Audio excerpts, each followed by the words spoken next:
بسم اللہ الرحمن الرحیم۔ شروع اللہ کا نام لے کر جو بڑا مہربان نہایت رحم والا ہے۔ اے نبی، مجاہد لوگ تم سے غنیمت کے مال کے بارے میں دریافت کرتے ہیں کہ کیا حکم ہے۔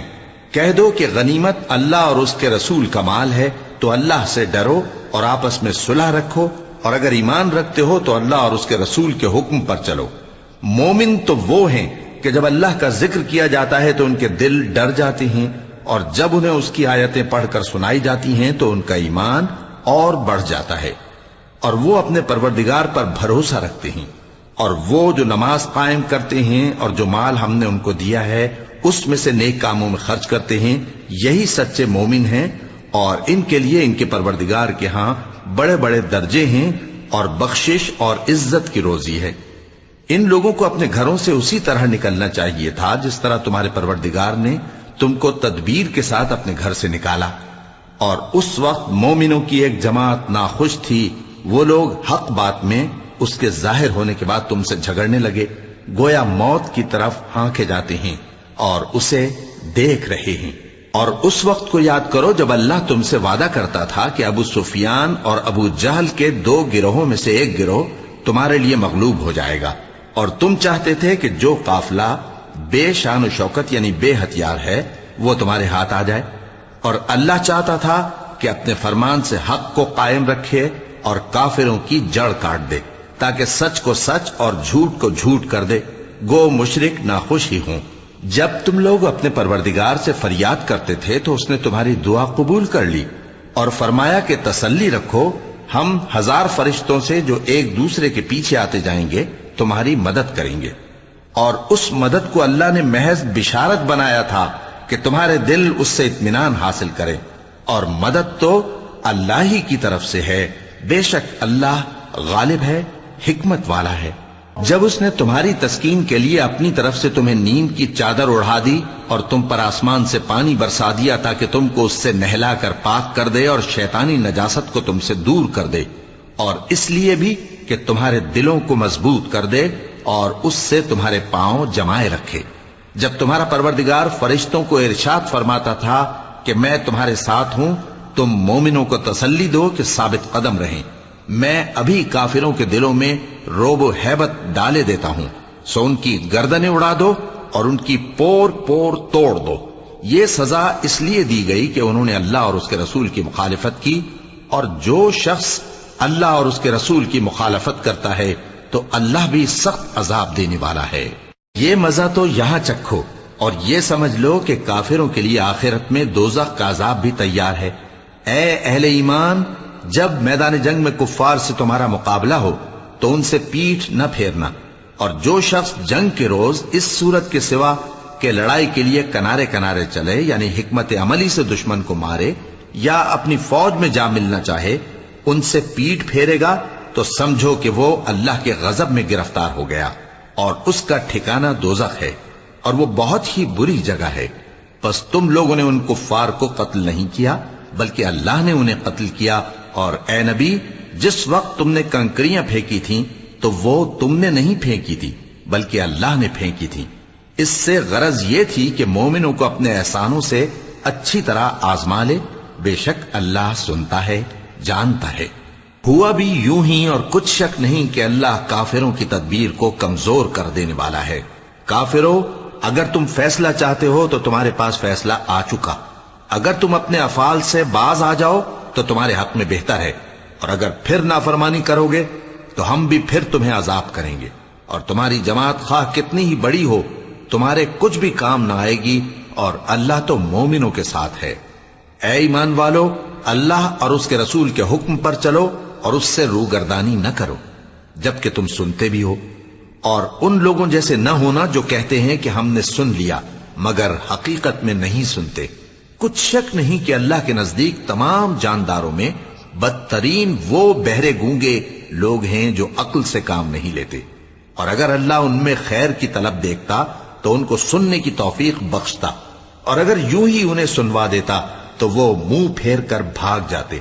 مومنوں، اللہ اور اس کے رسول کا حکم قبول کرو، جبکہ رسول تمہیں ایسے کام کے لیے بلاتے ہیں جو تم کو زندگی جاوداں بخشتا ہے، اور جان رکھو کہ اللہ آدمی اور اس کے دل کے درمیان حائل ہو جاتا ہے، اور یہ بھی کہ تم سب اس کے روبرو جمع کیے جاؤ گے۔ اور اس فتنے سے ڈرو جو خصوصیت کے ساتھ انہی لوگوں پر واقع نہ ہوگا جو تم میں گناہگار ہیں، اور جان رکھو کہ اللہ سخت عذاب دینے والا ہے۔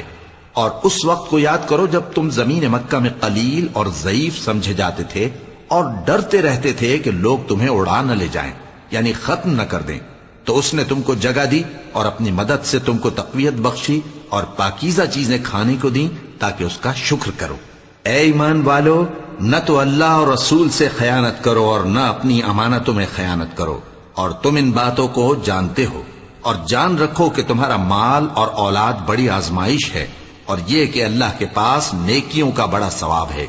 مومنو، اگر تم اللہ سے ڈرو گے تو وہ تمہارے لیے حق و باطل کا فرق ظاہر کر دے گا اور تمہارے گناہ مٹا دے گا اور تمہیں بخش دے گا، اور اللہ بڑے فضل والا ہے۔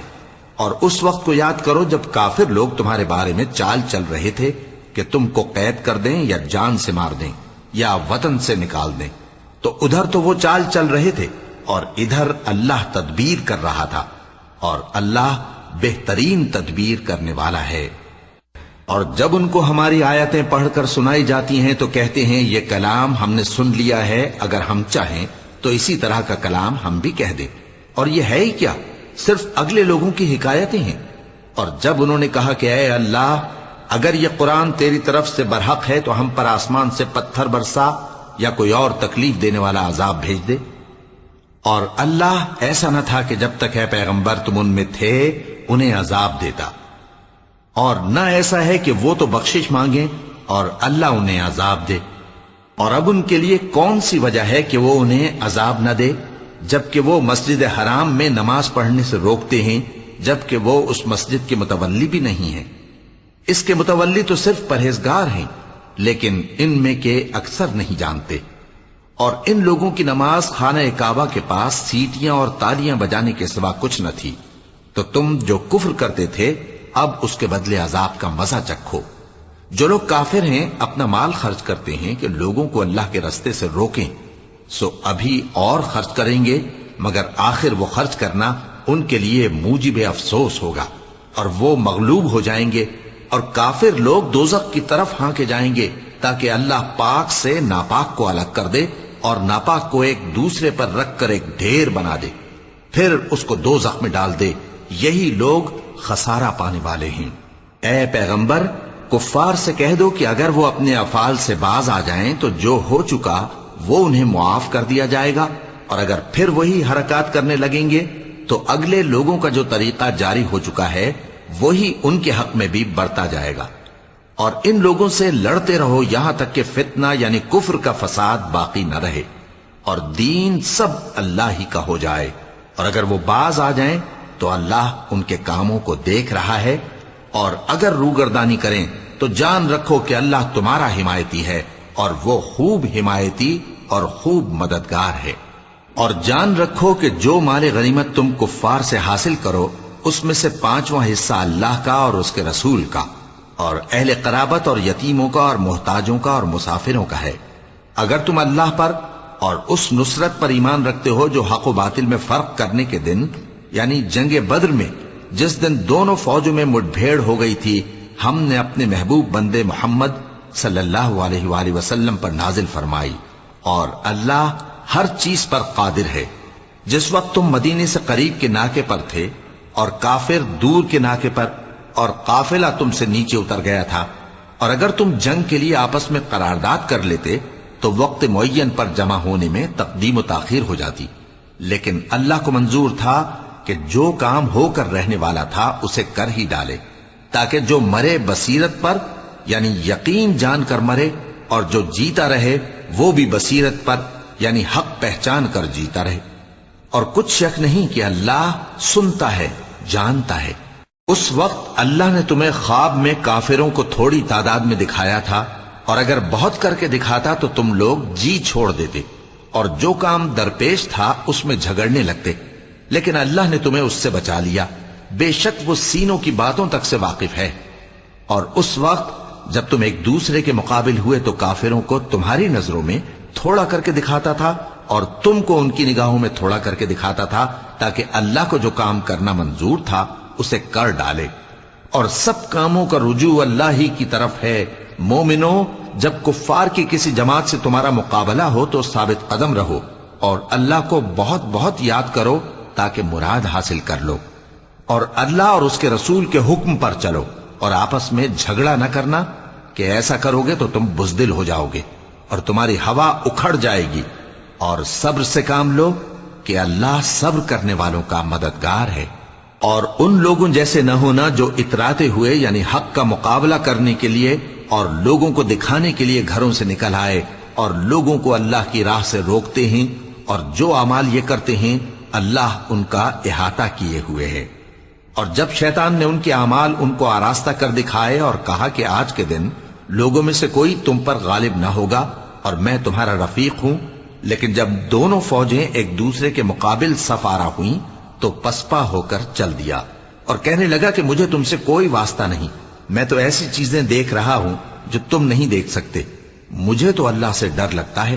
اور اللہ سخت عذاب کرنے والا ہے۔ اس وقت منافق اور کافر جن کے دلوں میں بیماری تھی کہتے تھے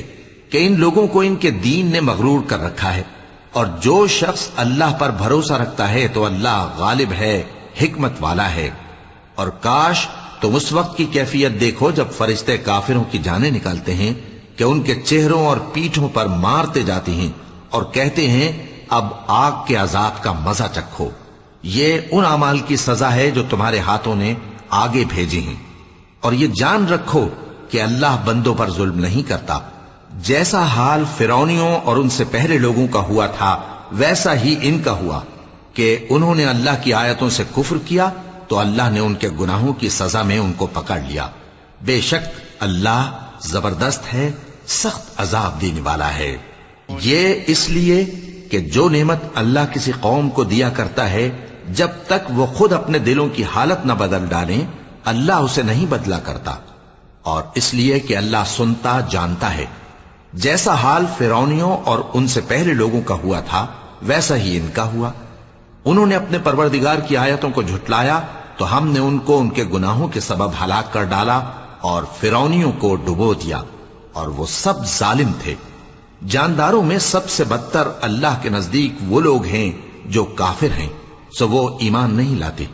جن لوگوں سے تم نے صلح کا عہد کیا ہے پھر وہ ہر بار اپنے عہد کو توڑ ڈالتے ہیں اور اللہ سے نہیں ڈرتے، اگر تم ان کو لڑائی میں پاؤ تو انہیں ایسی سزا دو کہ جو لوگ ان کے پس پشت ہوں وہ ان کو دیکھ کر بھاگ جائیں، عجب نہیں کہ ان کو اس سے عبرت ہو۔ اور اگر تم کو کسی قوم سے دغابازی کا خوف ہو تو ان کا عہد انہی کی طرف پھینک دو کہ اس طرح تم سب برابر ہو جاؤ۔ کچھ شک نہیں کہ اللہ دغابازوں کو دوست نہیں رکھتا، اور کافر یہ خیال ہرگز نہ کریں کہ وہ آگے نکل گئے ہیں، وہ ہمیں عاجز نہیں کر سکتے۔ اور جہاں تک ہو سکے فوج کی جمعیت کے زور سے اور گھوڑوں کے تیار رکھنے سے ان کے مقابلے کے لیے مستعد رہو کہ اس سے اللہ کے دشمنوں اور تمہارے دشمنوں اور ان کے سوا اور لوگوں پر جن کو تم نہیں جانتے اور اللہ جانتا ہے ہیبت بیٹھی رہے گی، اور تم جو کچھ اللہ کی راہ میں خرچ کرو گے اس کا ثواب تم کو پورا پورا دیا جائے گا اور تمہارا ذرا نقصان نہ کیا جائے گا۔ اور اگر یہ لوگ صلح کی طرف مائل ہوں تو تم بھی اس کی طرف مائل ہو جاؤ، اور اللہ پر بھروسہ رکھو، کچھ شک نہیں کہ وہ سب کچھ سنتا ہے جانتا ہے۔ اور اگر یہ چاہیں کہ تم کو فریب دیں تو اللہ تمہیں کفایت کرے گا، وہی تو ہے جس نے تم کو اپنی مدد سے اور مسلمانوں کی جمعیت سے تقویت بخشی اور ان کے دلوں میں الفت پیدا کر دی، اور اگر تم دنیا بھر کی دولت خرچ کرتے تب بھی ان کے دلوں میں الفت پیدا نہ کر سکتے، مگر اللہ ہی نے ان میں الفت ڈال دی، بے شک وہ زبردست ہے، حکمت والا ہے۔ اے نبی، اللہ تم کو اور مومنوں کو جو تمہارے پیرو ہیں کافی ہے۔ اے نبی، مسلمانوں کو جہاد کی ترغیب دو، اگر تم میں 20 آدمی ثابت قدم رہنے والے ہوں گے تو 200 کافروں پر غالب رہیں گے، اور اگر 100 ایسے ہوں گے تو 1000 پر غالب رہیں گے، اس لیے کہ کافر ایسے لوگ ہیں کہ کچھ بھی سمجھ نہیں رکھتے۔ اب اللہ نے تم پر سے بوجھ ہلکا کر دیا اور معلوم کر لیا کہ ابھی تم میں کسی قدر کمزوری ہے، پس اگر تم میں 100 ثابت قدم رہنے والے ہوں گے تو وہ 200 پر غالب رہیں گے، اور اگر 1000 ہوں گے تو اللہ کے حکم سے 2000 پر غالب رہیں گے، اور اللہ ثابت قدم رہنے والوں کا مددگار ہے۔ پیغمبر کو شایع نہیں کہ اس کے قبضے میں قیدی رہیں جب تک کافروں کو قتل کر کے زمین میں کثرت سے خون نہ بہا دے۔ تم لوگ دنیا کے مال کے طالب ہو اور اللہ آخرت کی بھلائی چاہتا ہے، اور اللہ غالب ہے، حکمت والا ہے۔ اگر اللہ کا حکم پہلے نہ ہو چکا ہوتا تو جو فدیہ تم نے لیا ہے اس کے بدلے تم پر بڑا عذاب نازل ہوتا۔ اب جو مال غنیمت تمہیں ملا ہے اسے کھاؤ کہ وہ تمہارے لیے حلال طیب ہے، اور اللہ سے ڈرتے رہو، بے شک اللہ بخشنے والا ہے، مہربان ہے۔ اے پیغمبر، جو قیدی تمہارے قبضے میں یعنی گرفتار ہیں ان سے کہہ دو کہ اگر اللہ تمہارے دلوں میں نیکی معلوم کرے گا تو جو مال تم سے چھن گیا ہے اس سے بہتر تمہیں عنایت فرمائے گا، اور تمہارے گناہ بھی معاف کر دے گا، اور اللہ بخشنے والا ہے، مہربان ہے۔ اور اگر یہ لوگ تم سے دغا کرنا چاہیں گے تو یہ پہلے ہی اللہ سے دغا کر چکے ہیں، تو اس نے ان کو تمہارے قبضے میں کر دیا، اور اللہ دانا ہے، حکمت والا ہے۔ جو لوگ ایمان لائے اور جنہوں نے ہجرت کی اور اللہ کی راہ میں اپنے مال اور جان سے لڑے، وہ اور جنہوں نے ہجرت کرنے والوں کو جگہ دی اور ان کی مدد کی، وہ آپس میں ایک دوسرے کے رفیق ہیں۔ اور جو لوگ ایمان تو لے آئے لیکن ہجرت نہیں کی، تو جب تک وہ ہجرت نہ کریں تم کو ان کی رفاقت سے کچھ سروکار نہیں، اور اگر وہ تم سے دین کے معاملات میں مدد طلب کریں تو تم کو مدد کرنی لازم ہے، مگر ان لوگوں کے مقابلے میں کہ تم میں اور ان میں صلح کا عہد ہو مدد نہیں کرنی چاہیے، اور اللہ تمہارے سب کاموں کو دیکھ رہا ہے۔ اور جو لوگ کافر ہیں وہ بھی ایک دوسرے کے رفیق ہیں۔ تو مومنو، اگر تم یہ کام نہ کرو گے تو ملک میں فتنہ برپا ہو جائے گا اور بڑا فساد مچے گا۔ اور جو لوگ ایمان لائے اور وطن سے ہجرت کر گئے اور اللہ کی راہ میں جہاد کرتے رہے، اور جنہوں نے ہجرت کرنے والوں کو جگہ دی اور ان کی مدد کی، یہی لوگ سچے مسلمان ہیں۔ ان کے لیے اللہ کے ہاں بخشش اور عزت کی روزی ہے۔ اور جو لوگ بعد میں ایمان لائے اور وطن سے ہجرت کر گئے اور تمہارے ساتھ ہو کر جہاد کرتے رہے، وہ بھی تمہیں میں سے ہیں۔ اور رشتہ دار اللہ کے حکم کی روح سے ایک دوسرے کے زیادہ حقدار ہیں، کچھ شک نہیں کہ اللہ ہر چیز سے واقف ہے۔ صدق اللہ العظیم۔